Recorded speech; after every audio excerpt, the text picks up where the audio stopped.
இந்த charcoal goat milk soap வந்துட்டு எப்படி ரெடி பண்ணுறதுன்னு பார்க்கலாம். இதுக்கு ஃபஸ்ட்டே வந்து நான் சார்கோல் சோப்பு வந்துட்டு ரெடி பண்ணி வச்சுட்டேன். ஒரு 10 டேஸ் இல்லைனா ஒரு 1 வீக் முன்னாடி வந்துட்டு சார்கோல் சோப் ரெடி பண்ணிவிட்டு அதை இந்த மாதிரி சின்ன சின்ன பீசஸாக கட் பண்ணி எடுத்துக்கலாம்.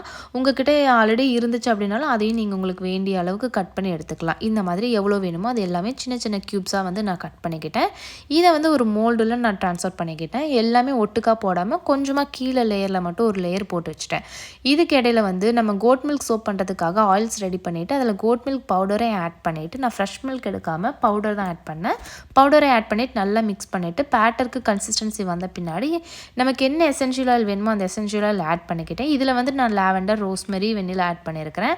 ஸோ இது எல்லாத்தையுமே ஆட் பண்ணிவிட்டு நல்லா பேட்டரை மிக்ஸ் பண்ணிவிட்டு நம்ம போர் பண்ணுற கன்சிஸ்டன்சி வந்ததும் மோல்டில் போர் பண்ணிக்கலாம். ஃபஸ்ட்டே வந்து ஒரு லேயர் வந்து நம்ம சார்கோல் க்யூப்ஸ் வந்துட்டு போட்டு வச்சுருக்கோம். இதில் கொஞ்சமாக வந்துட்டு மில்க் பேட்டரை ஆட் பண்ணி ஸ்பேட்டுலா வச்சு நல்லா மிக்ஸ் பண்ணி விட்டுறணும். கீழே வந்து எந்த கேப்ஸும் இல்லாத அளவுக்கு பார்த்து நல்லா மிக்ஸ் பண்ணி விட்டுறலாம். அதுக்கப்புறமா வந்து திரும்ப ஒரு லேயருக்கு வந்து சார்கோல் க்யூப்ஸ் போட்டுட்டு திரும்ப கொஞ்சம் அந்த மில்க் பேட்டர் ஆட் பண்ணிட்டேன். இந்த மாதிரி லேயராக வந்து போட ஆரம்பித்தேன். ஃபஸ்ட்டு ஒரு லேயர் சார்கோல் அண்ட் வந்துட்டு மில்க் அந்த மாதிரி போட்டு ஸ்பேச்சுலா வச்சு உள்ளே நல்லா வந்து மிக்ஸ் பண்ணி விட்டுட்டேன். அப்போ தான் இடையில எதுவும் கேப்ஸ் இல்லாத அளவுக்கு நமக்கு அந்த க்யூப்ஸ் எல்லாம் போய் செட்டில் ஆகும். ஸோ அதனால் நான் ஸ்பேச்சுலா வச்சு மிக்ஸ் பண்ணி அந்த இடையில எந்த கேப்பும் இல்லாத அளவுக்கு நான் நல்லா ஃபில் பண்ணி விட்டுட்டேன்.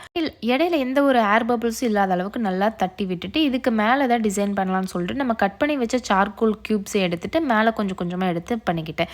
இப்படி தான் டிசைன் பண்ணணும் அப்படின்ட்டுலாம் எதுவுமே கிடையாது. நமக்கு எப்படி தோணுதோ அப்படி எல்லாமே நம்ம சோப்ஸில் வந்துட்டு எப்படி வேணால் டிசைன் பண்ணிக்கலாம்.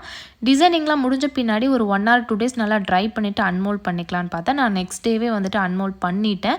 எனக்கு ஆர்வம் தாங்கலை. ஸோ அதனால் நெக்ஸ்ட் டே அன்மோல்ட் பண்ணிவிட்டு பார்க்கும்போதே சூப்பராக இருந்துச்சு. இதை கட் பண்ண பின்னாடி எப்படிரா இருக்கும் அப்படின்ற மாதிரி ஒரு ஆர்வத்தில் கட் பண்ணவும் ஸ்டார்ட் பண்ணிட்டேன். கட் பண்ண பார்க்க ரொம்ப டெம்ப்டிங்காக இருந்துச்சு. ஒரு டார்க் சாக்லேட் அண்ட் மில்க் சாக்லேட்டோட ஃபீல் வந்து எனக்கு வந்துச்சு.